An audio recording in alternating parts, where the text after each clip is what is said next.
जय Shri Krishna friends, welcome to Harimukund. आइए आज श्रीमद् भागवत पुराण के 5वें स्कंद का 16वां अध्याय शुरू करते हैं। इसमें भुवन कोश का वर्णन किया गया है। राजा परीक्षित ने कहा, मुनिवर, जहाँ तक सूर्य का प्रकाश है और जहाँ तक तारागण के सहित चंद्रदेव दीख पड़ते हैं, वहाँ तक आपने भूमंडल का विस्तार बतलाया है। उसमें भी आपने बतलाया कि महाराज प्रियव्रत के रथ के पहियों की 7 लीकों से 7 समुद्र बन गए थे, जिनके कारण इस भूमंडल में 7 द्वीपों का विभाग हुआ। अतः भगवान, अब मैं इन सबका परिमाण और लक्षणों के सहित पूरा विवरण जानना चाहता हूँ, क्योंकि जो मन भगवान के इस गुणमय स्थूल विग्रह में लग सकता है, उसी का उनके वसुदेव संज्ञक स्वयं प्रकाश निर्गुण ब्रह्म रूप सूक्ष्मतम स्वरूप में भी लगना संभव है। अतः गुरुवर, इस विषय का विशद रूप से वर्णन करने की कृपा कीजिए।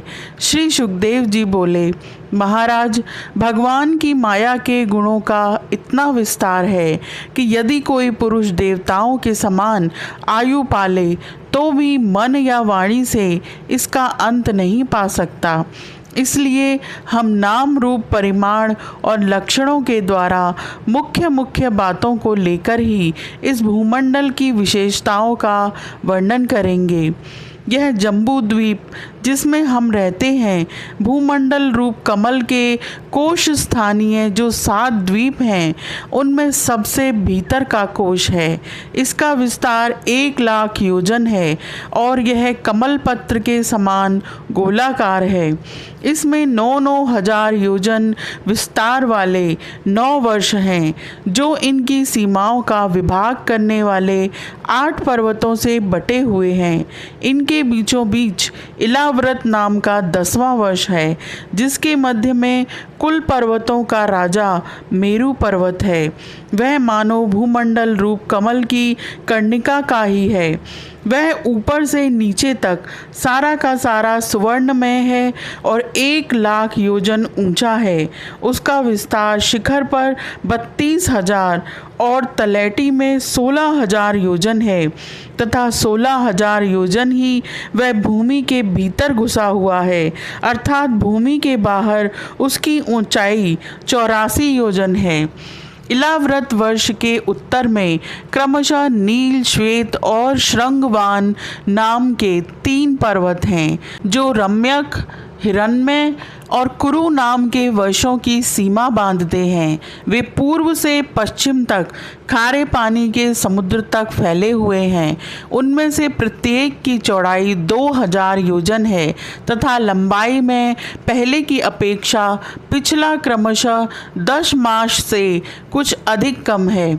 चौड़ाई और ऊंचाई तो सभी की समान है। इसी प्रकार इलाव्रत के दक्षिण की ओर एक के बाद एक निषद, हेमकूट और हिमालय नाम के 3 पर्वत हैं। नील आदि पर्वतों के समान ये भी पूर्व पश्चिम की ओर फैले हुए हैं और 10-10 हजार योजन ऊंचे हैं। इनसे क्रमशः हरिवर्ष, किमपुरुष और भारतवर्ष की सीमाओं का विभाग होता है। इलाव्रत के पूर्व और पश्चिम की ओर उत्तर में नील पर्वत और दक्षिण में निषद पर्वत के फैले हुए गंधमादन और माल्यवान नाम के 2 पर्वत हैं। इनकी चौड़ाई 2-2 हजार योजन है और ये भद्राश्व एवं केतुमाल नामक 2 वर्षों की सीमा निश्चित करते हैं। इनके सिवा मंदर, मेरु मंदर, सुपार्श्व और कुमुद, ये 4 10-10 हजार योजन ऊंचे और उतने ही चौड़े पर्वत मेरु पर्वत की आधारभूता थूनियों के समान बने हुए हैं। इन चारों के ऊपर इनकी ध्वजाओं के समान क्रमशः आम, जामुन, कदम्ब और बड़ के 4 पेड़ हैं। इनमें से प्रत्येक 1100 योजन ऊंचा है और इतना ही इनकी शाखाओं का विस्तार है। इनकी मोटाई 100-100 योजन है।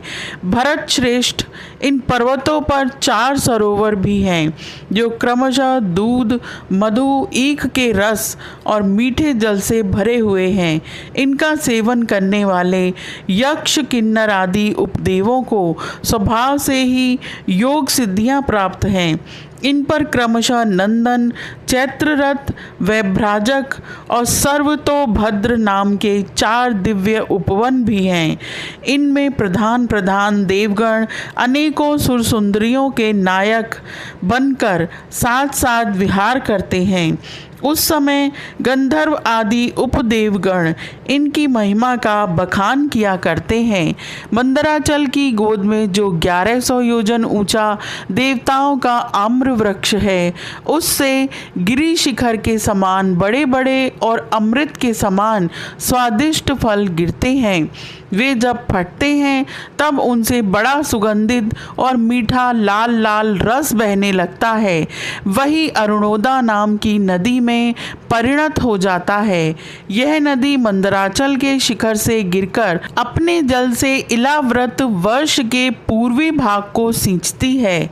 श्री पार्वती जी की अनुचरी यक्ष पत्नियां इस जल का सेवन करती हैं। इससे उनके अंगों से ऐसी सुगंध निकलती है कि उन्हें स्पर्श करके बहने वाली वायु उनके चारों ओर 10-10 योजन तक सारे देश को सुगंध से भर देती है। इसी प्रकार जामुन के वृक्ष से हाथी के समान बड़े बड़े प्रायः बिना गुठली के फल गिरते हैं। बहुत ऊंचे से गिरने के कारण वे फट जाते हैं। उनके रस से जम्बू नाम की नदी प्रकट होती है, जो मेरु मंदर पर्वत के 10,000 योजन ऊंचे शिखर से गिरकर इलाव्रत के दक्षिण भूभाग को सींचती है। उस नदी के दोनों किनारों की मिट्टी उस रस से भीगकर जब वायु और सूर्य के संयोग से सूख जाती है, तब वही देवलोक को विभूषित करने वाला जम्बू नद नाम का सोना बन जाती है। इसे देवता और गंधर्व आदि अपनी तरुणी स्त्रियों के सहित मुकुट, कंकण और करधनी आदि आभूषणों के रूप में धारण करते हैं। सुपार्श्व पर्वत पर जो विशाल कदम्ब वृक्ष है, उसके 5 कोटरों से मधु की 5 धाराएं निकलती हैं। उनकी मोटाई 5 पुरसे जितनी है। ये सुपार्श्व के शिखर से गिरकर इलाव्रत वर्ष के पश्चिमी भाग को अपनी सुगंध से सुवासित करती है। जो लोग इनका मधुपान करते हैं, उनके मुख से निकली हुई वायु अपने चारों ओर 100-100 योजन तक इसकी महक फैला देती है। इसी प्रकार कुमुद पर्वत पर शतवल्श नामक वट वृक्ष है। उसकी जटाओं से नीचे की ओर बहने वाले अनेक नद निकलते हैं। वे सब इच्छा अनुसार भोग देने वाले हैं। उनसे दूध, दही, मधु, घृत, गुड़, अन्न, शैया, आसन और आभूषण आदि सभी पदार्थ मिल सकते हैं। ये सब कुमुद के शिखर से गिरकर इलाव्रत के उत्तरी भाग को सींचते हैं।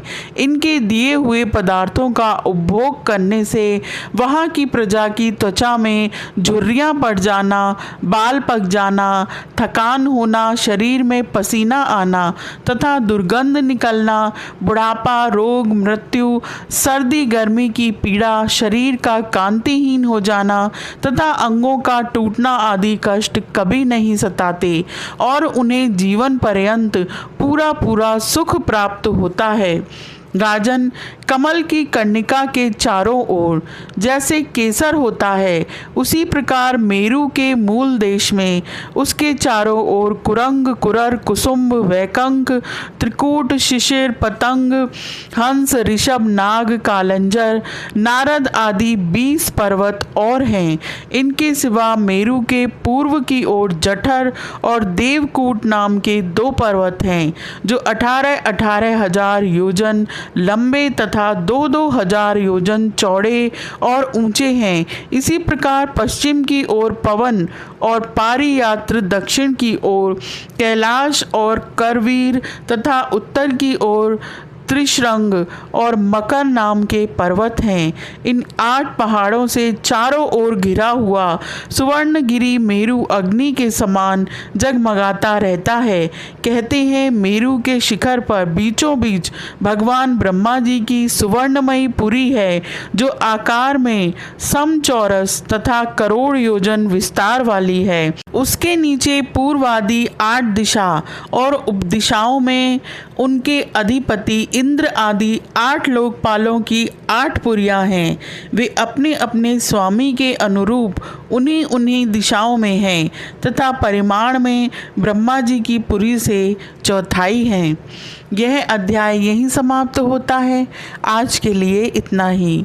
Please like, share and subscribe my channel. Thank you.